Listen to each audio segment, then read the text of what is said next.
The tower of the Galactic Council stood like a blade of black glass against the sky of Arcani's prime. Cold winds howled across the platform as Jack Voss stepped off the shuttle, his boots clicking on polished metal. Above him, shuttles rose and fell like silent birds, each one carrying orders, agents, secrets.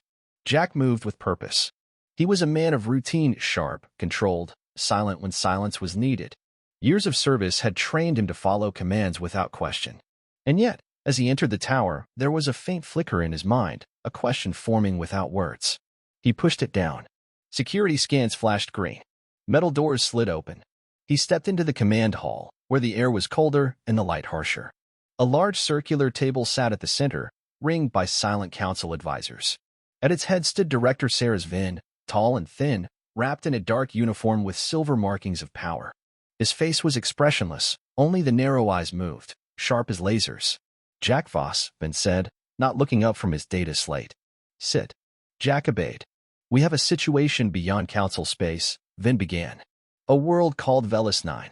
Outpost designation Delta 7. He tapped his slate, and a hologram flickered above the table. It showed a green planet with swirling mist and thick forests. A species lives there. The Theri. Jack stared at the image. No one had heard of Velis 9 before. That was intentional. We've never made contact, Vin continued. But long-range scans show strange energy readings. Unexplained weather patterns. We sent probes. Most malfunctioned. One transmitted. Something. He paused. Sounds. Shapes. Mind patterns. Another tap, and strange images flickered, spirals of light. Symbols that moved like they were alive. A sound played. Soft. Melodic. Almost human. Jack felt a chill. It wasn't threatening. It was peaceful. Vin's voice turned hard. We do not trust what we don't understand. Peace can be a mask. The Theri may possess abilities we can't measure. That makes them dangerous. Jack nodded slowly. He understood the logic. Anything unmeasured, uncontrolled, was a threat to the council. You will go there. Alone. Quietly, Vince said. Observe. Study. Report. No contact unless necessary. And if they are hostile? Jack asked. You don't engage. You leave. But if they're more than they appear, Vin looked directly into Jack's eyes. We need to know how to control it or stop it. Jack accepted the mission without hesitation. He always did. But something lingered in the back of his mind. A sound. That melody. It didn't feel like a warning. Later, Jack stood in the hangar bay beside a sleek, black stealth craft. He checked his gear, oxygen system, terrain suit, translator node, scanning tablet. Every mission was routine. This one felt different. He wouldn't say it out loud. He couldn't. But something in him was unsettled. The pilot nodded. Ready when you are, Agent Voss. Jack took one last look at the council tower before stepping aboard. As the ship rose into the stars, his orders rang clearly in his mind. Observe. Report. Do not interfere. But even as space unfolded before him, the peaceful sound from the Theri transmission echoed inside his head. Something was waiting for him on Velis 9, and he was going to find out what. The journey to Velis 9 took 12 standard days. Jack Voss spent most of the time in silence, reviewing council data on the Theri, what little existed.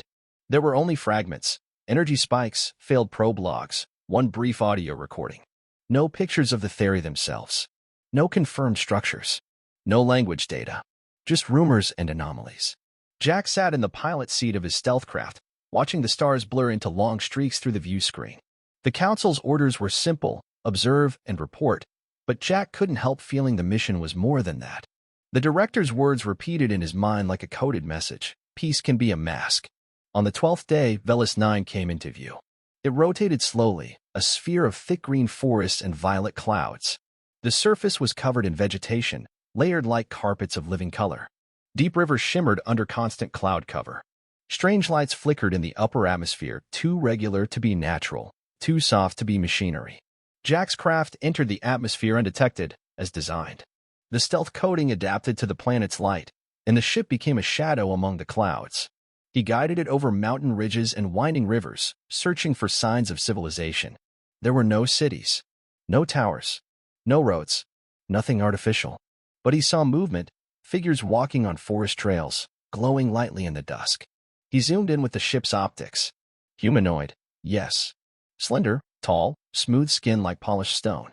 Their eyes were large, reflecting light like mirrors. They walked slowly, gracefully, as if time moved differently for them. They did not speak, yet somehow communicated, through gestures, through looks. He found a clearing on a cliffside and landed the craft, masking it beneath a thick canopy of vines and branches. From there, Jack set up a camouflaged outpost, a small tent, surveillance drones, scanners, and a long-range transmitter.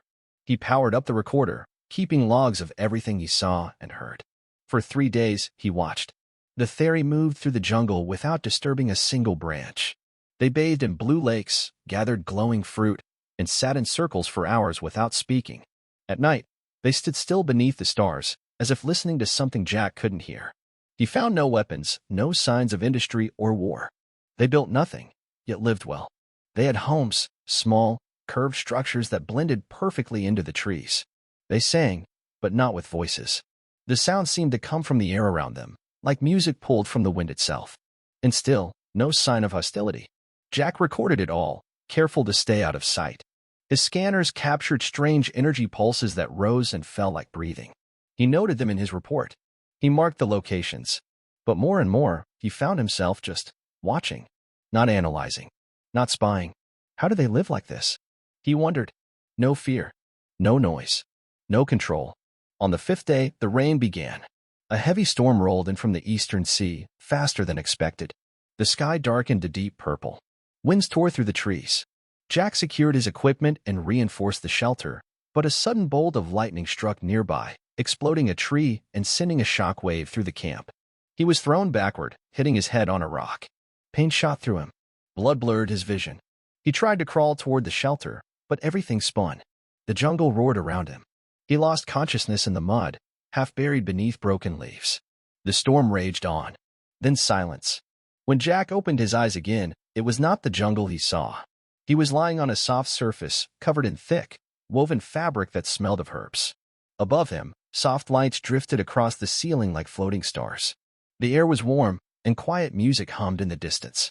He tried to sit up, but gentle hands pushed him back down. A figure leaned over him, a Theri. Its face was calm, eyes deep and still.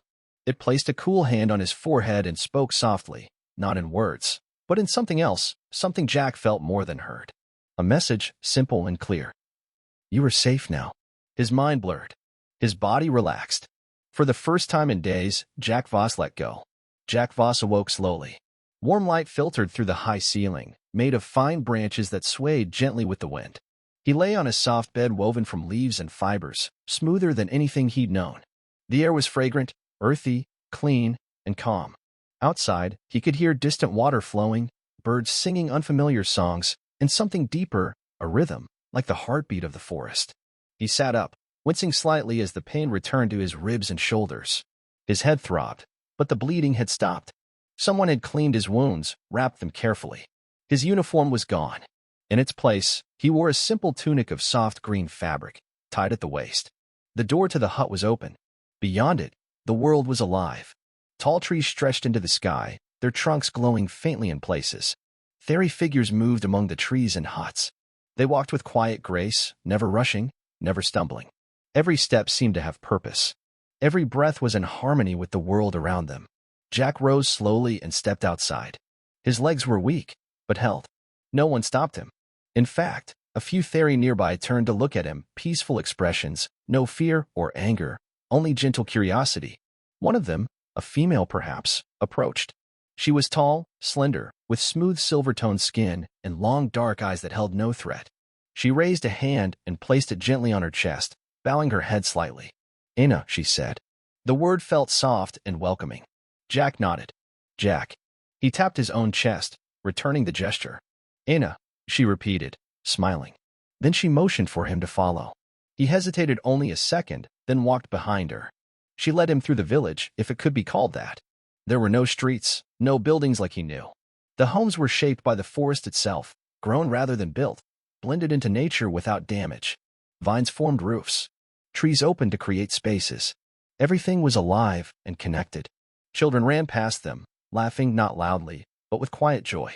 The Theri smiled as they passed, acknowledging each other without words. There were no weapons, no guards, no signs of fear. Jack found it strange, but comforting.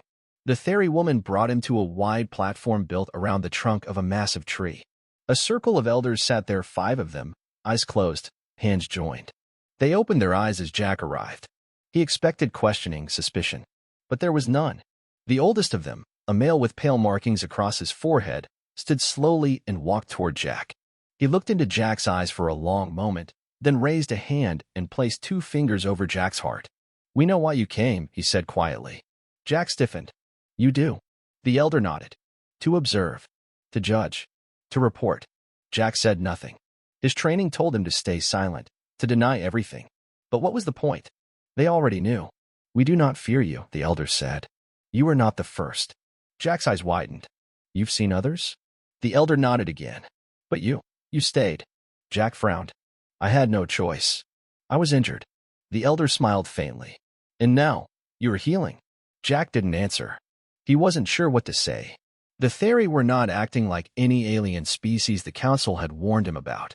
They didn't hide, didn't fight, didn't question his presence. They simply accepted him. The elder stepped back and motioned for Jack to sit. He did, and the others joined him in silence. For a long while, no one spoke. Yet Jack felt something, connection, a quiet presence, like being part of a larger breath. It was not uncomfortable. It was peaceful.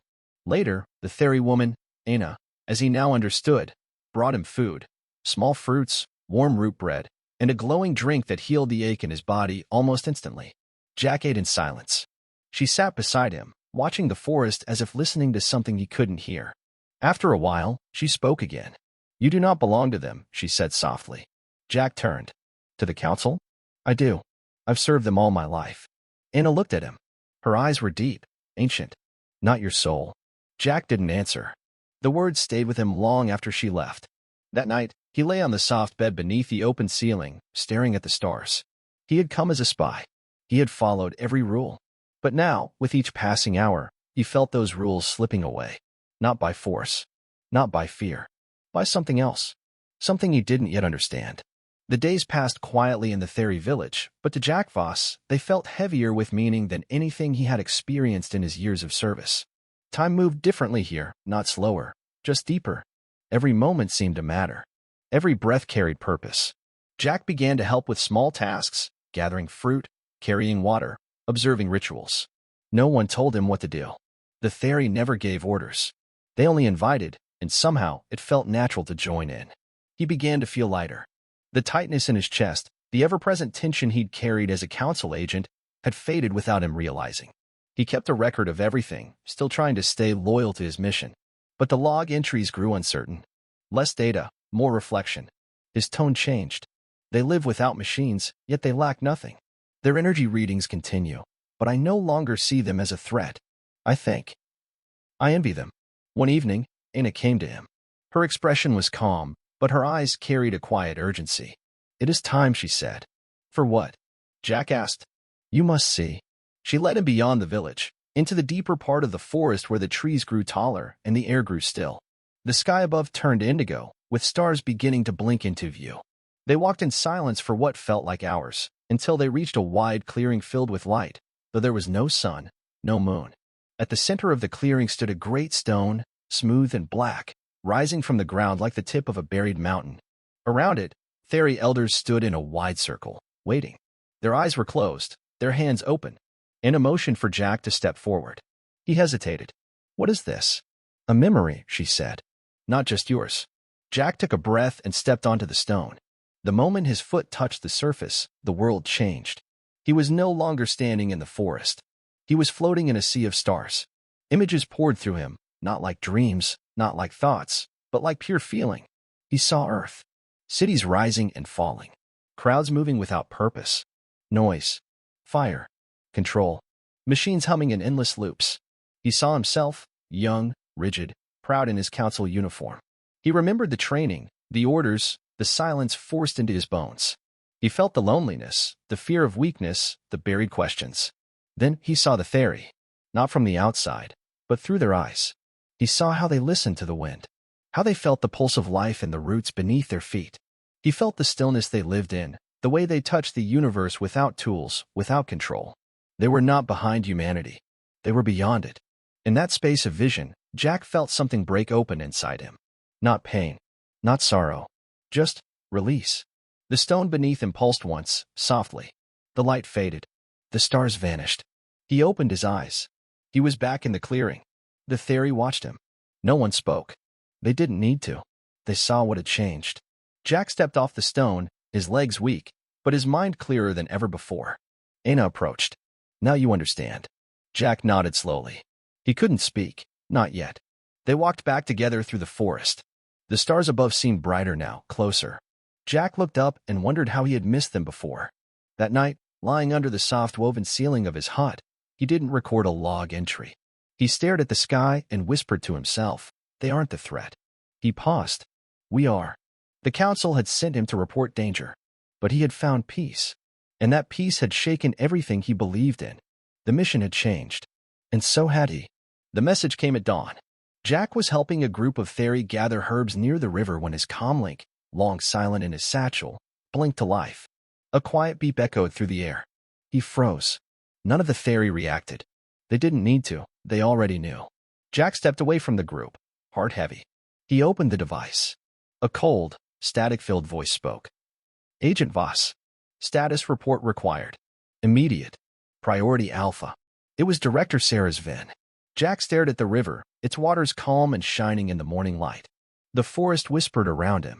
Birds sang in tones that sounded more like speech. Somewhere nearby, a Theory child laughed.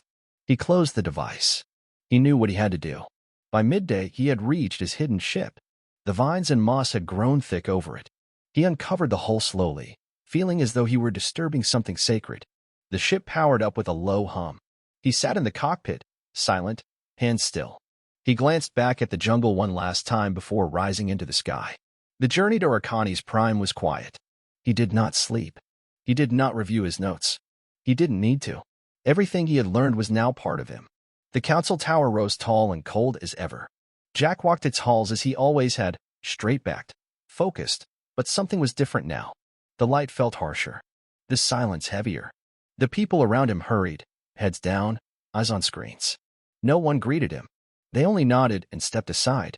He entered the command hall. Director Sarah's Vin stood at the center, arms crossed, eyes sharp. Around him, the council sat, waiting. Holographic maps of Velis 9 floated in the air above the table. Agent Voss, Vin said flatly.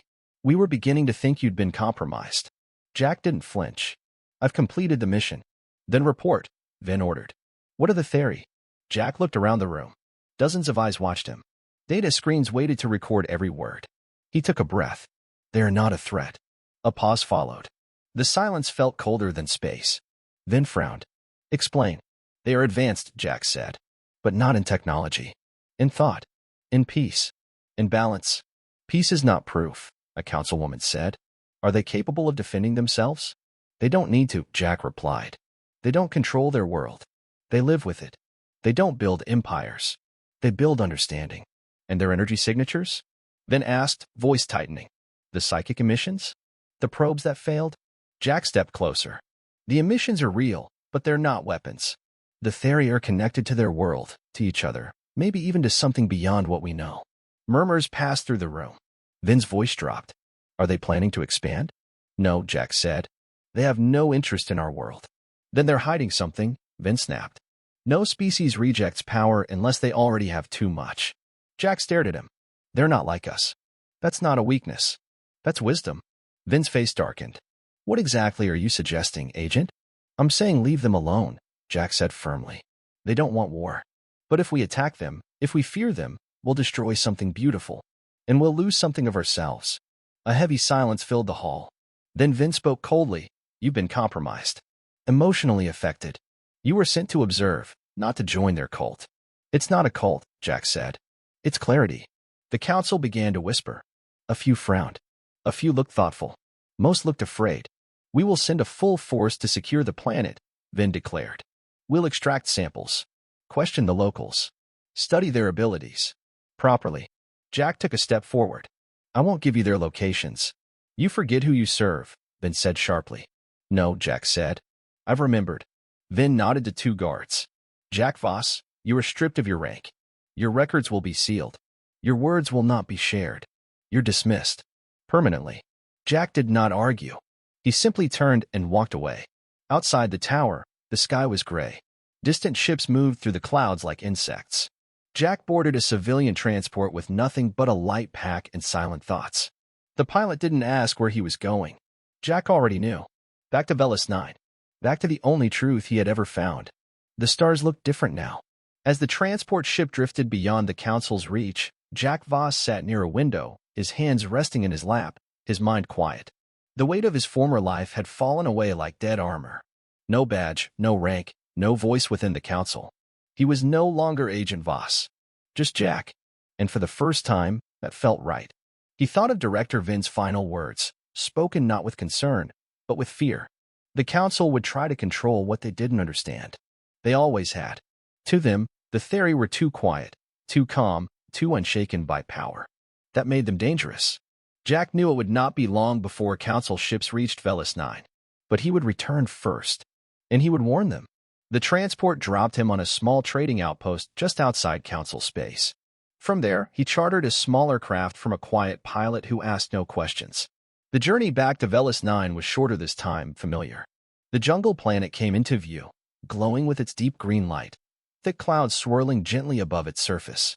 Jack smiled. He had not realized how much he missed the silence of this world until he saw it again. He entered the atmosphere low, under the clouds, bypassing the detection systems he had once relied on.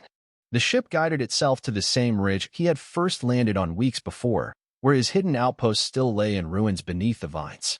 He stepped out and took a long breath. The air was just as he remembered, warm, clean, full of life. Jack walked slowly through the forest. The jungle greeted him with soft wind, glowing plants, and distant songs that echoed through the trees. The Theory did not come to him at once. They didn't need to. They already knew he had returned. It was near dusk when he reached the village. The huts were still nestled in the trees, unchanged and untouched. He stepped into the clearing. A few Theory turned to look. Smiles formed. No surprise. No caution. Anna appeared from behind a large vine-covered tree. Her calm face lit up the way a sunrise might. "You came back," she said. Jack nodded. "I never really left." She stepped closer and placed a hand over his chest, just as the elder had done before. "You carry truth now," she said softly. "It weighs less than lies." Jack looked around. "They know the Council is coming." Anna nodded. "We've always known." He stepped back, surprised. "Then why do nothing?" She looked at the sky. "Because nothing needs to be done." Jack didn't understand. "They'll come with machines. Weapons. Orders. They'll see you as a problem to solve." Anna turned to him, calm and steady. "We are not their problem. They're their own." Jack felt the truth in her words, but fear still gnawed at him. "They'll try to take this place." "They can try," Anna said. "But what we are cannot be taken. Only given. And only when ready." The elder stepped forward then, his face older, wiser than Jack remembered. "You were sent as a spy," the elder said. "And now, you return as yourself." Jack bowed his head. "I didn't want to leave. But I had to speak the truth." "And you did," the elder replied. "That was all we ever asked." That evening, Jack sat among the Theory once more, not as an outsider, not as an observer, but as one of them. He shared no words. There was no need. The air pulsed with calm energy. A quiet music hummed through the ground, into the trees, into the stars above. He closed his eyes and breathed in deeply. For the first time, he felt completely still. No duty. No mission. Just belonging. Somewhere in the galaxy, the Council would prepare to invade. Jack knew that. But he also knew they would not find what they expected. No soldiers. No rebellion. Just peace. And if they stayed long enough, if they listened, truly listened, they might begin to hear what he had heard. They might begin to feel what he had felt. But even if they didn't, Jack was home. The stars above blinked softly, like eyes watching with patience. The forest sang. And Jack Voss, once a spy, now sat in silence with the ones he came to judge. Not as an agent, not as a threat, but as a believer.